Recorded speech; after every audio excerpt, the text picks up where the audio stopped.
Hello class, I hope everyone is well. I'm here today to tell you about my second article that I read for my, hopefully for the paper I'm going to write. And this article is titled The Concept of Genocide Reconsidered and is written by Mohammed Abed.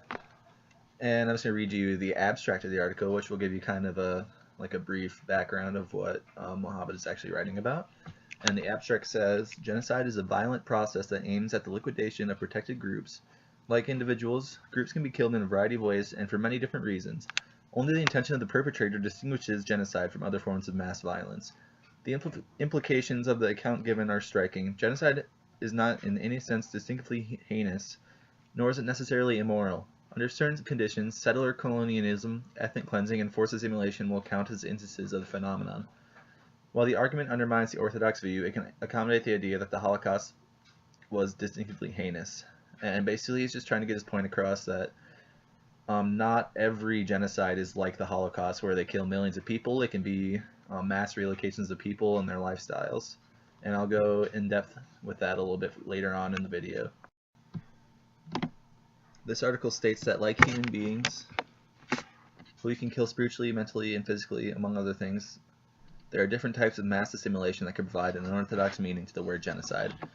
Mohammed states that to understand this, you must decouple the meanings of mass murder and genocide and give genocide its own more broad meaning, which basically means you need to not always associate genocide with killing, but just like the denial of certain human rights towards a large group of individuals.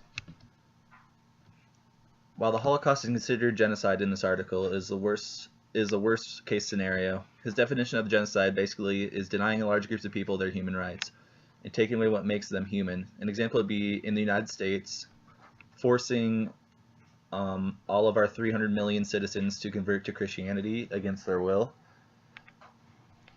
And earlier I talked about different forms of genocide, such as settler colonialism, ethnic cleansing, and forced assimilation. I'm going to go in depth about these right now. Starting first with settler colonialism. And settler colonialism is when settlers force the indigenous people out of their homeland, such as what the Europeans did to the Native Americans in the early 1700s.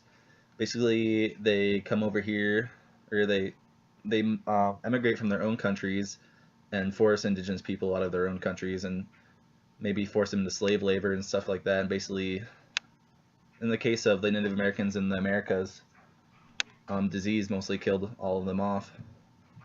And in my eyes, this could be a way of genocide because it completely rerouted the course of entire civilizations, and many traditions of the Native American culture have slipped away with time, and it isn't uncommon for settlers to enslave the indigenous people. Ethnic cleansing is basically the killing or banishment of certain minorities because the majority doesn't want them there. This uproots the lives of millions of people just because of their beliefs.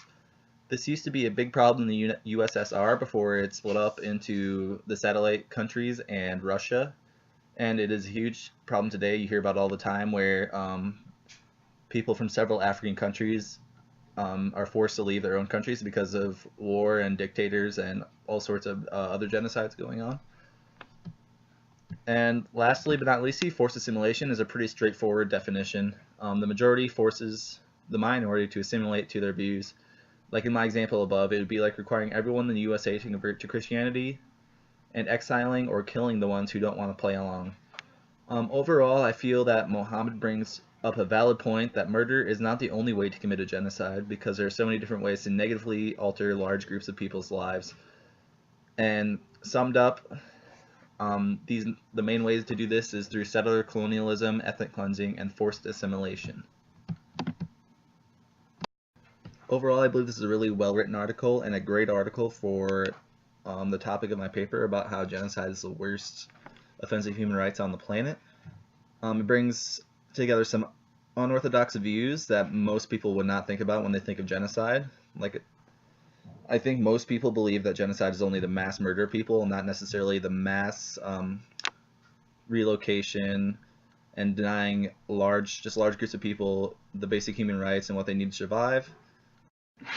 And that is basically the summation of what I have to tell you about this great article that Mohammed I have put together. And I hope you guys have a good rest of the semester and good luck with all of your papers.